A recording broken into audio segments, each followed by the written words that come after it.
Ayer a esta hora, un poco más temprano, estábamos informándole del dato que dio a conocer INEGI respecto del crecimiento del Producto Interno Bruto de México en 2023. Es un dato oportuno, no definitivo, pero bueno, probablemente no cambie mucho una vez que ya se dé la cifra final. La economía mexicana creció 3.1% en 2023, estimó INEGI, y junto con la cifra, pues hubo un gran número de reacciones. Hay quien lo ve como un dato pues sumamente positivo, hay quien lo ve como un dato que no alcanzó las expectativas, pero vamos a preguntarle a un experto qué le parece. Víctor Gómez Ayala, director de analítica de datos del INCO. ¿Qué tal, Víctor? ¿Cómo estás?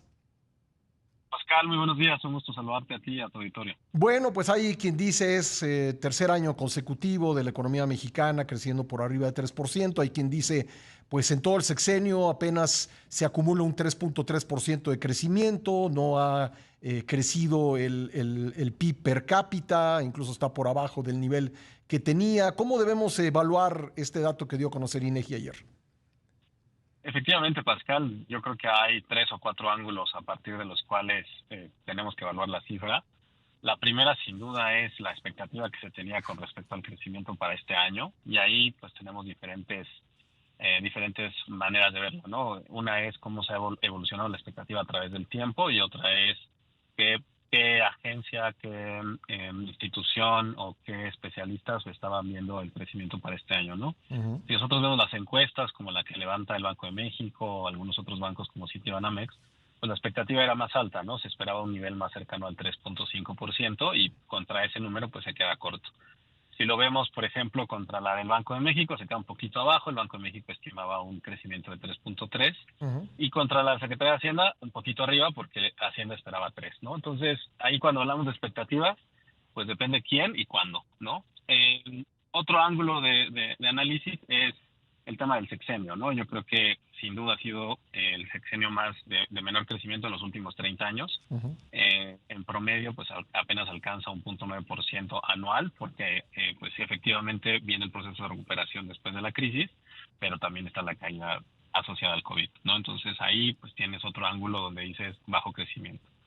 El tercero es precisamente el proceso de recuperación de la crisis económica, ¿no? Bueno, hablamos de una crisis severa, muy bien, comparémosla, ¿no? Comparémosla contra otros periodos de crisis, comparémosla con la del 94, con el horror de diciembre, con la crisis financiera global del 2009 y con la crisis de deuda del 82. Y cuando las ponemos en ese cajón, esta crisis con su proceso de recuperación ya con el dato de 2023, pues Ujú. se queda en tercer lugar, ¿no? Ujú. Se queda pues rezagada respecto a la crisis financiera global y también con respecto a la crisis del 94, ¿no? Apenas mejor que la crisis del 82, que fue, como se conoce, una década perdida para el país, ¿no? Sí. Y el último ángulo, yo creo que lo pones muy bien, es el del PIB per cápita.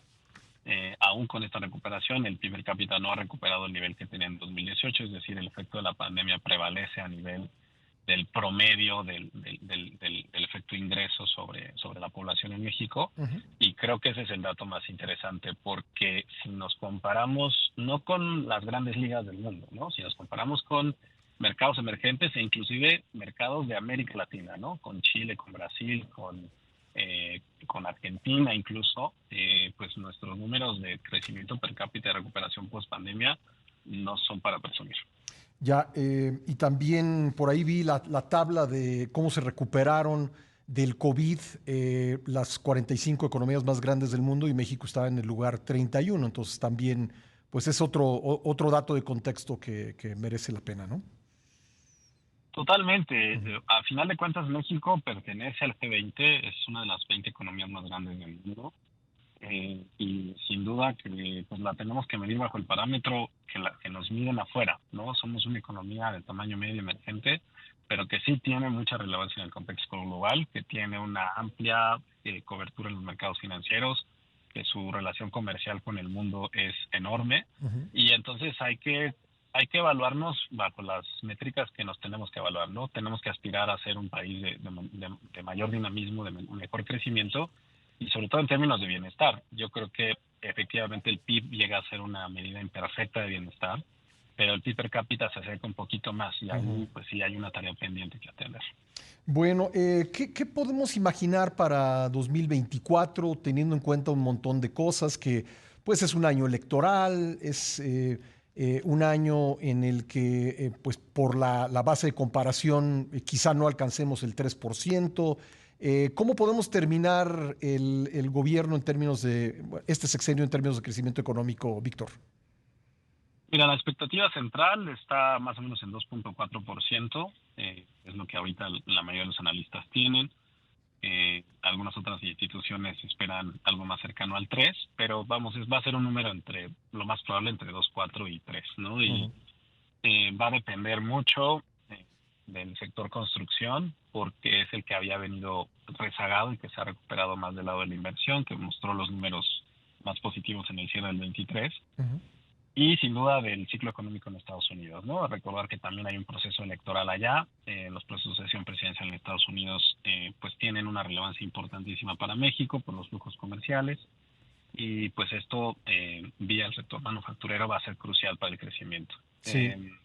Si se logra un número por arriba del 2.4, del 2.5, pues veremos un crecimiento promedio en el sexenio de 1%, ¿no? Y eso confirmará que sería el sexenio de menor crecimiento en los últimos 30 años. Sí, me queda un minuto, Víctor, pero no quiero dejar de preguntarte. El crecimiento del año pasado, 3.1% a reserva de que se confirme. eh, ¿Qué tan importante es la construcción de las obras de infraestructura del gobierno federal? ¿Qué tanto pesó en ello? Fue relevante porque le dio un impulso extra al crecimiento del sector de la construcción dentro de la inversión, que venía muy rezagado. Yo creo que es el sector más rezagado en términos de recuperación del COVID, ¿no? Si tú ves cómo ha sido el proceso de recuperación post-COVID, fue el que más se tardó y ayudó bastante la inversión pública. Pero, hay que decirlo, en términos del sector de inversión, el valor del sector privado es 7-1 sobre el público. Entonces sí es importante, pero es mucho más importante la recuperación propia desde el sector privado en el sector residencial y en el no residencial. Bueno, pues ahí están los datos. Víctor, te agradezco mucho el tiempo. Gracias por haber estado con nosotros. Un placer, Pascal. Que tengas buen día. Gracias. Víctor Gómez Ayala es director de analítica de datos del INCO, el Instituto Mexicano de la Competitividad.